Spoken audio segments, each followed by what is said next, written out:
A task has been assigned to an employee. That's great, but when does it need to be completed?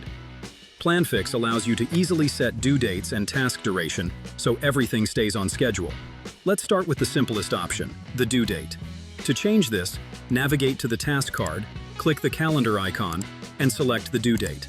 Now everyone involved can see when the task result is expected. If a task has a specific duration, for example, 3 days to make edits, you can set the duration in the calendar. Planfix will automatically calculate the due date based on the start date. This is especially useful when tasks recur or when you work with standard timelines. It's important to understand the difference between calendar time and an employee's working hours. If calendar time is selected, all days are included in the calculation, including weekends and holidays.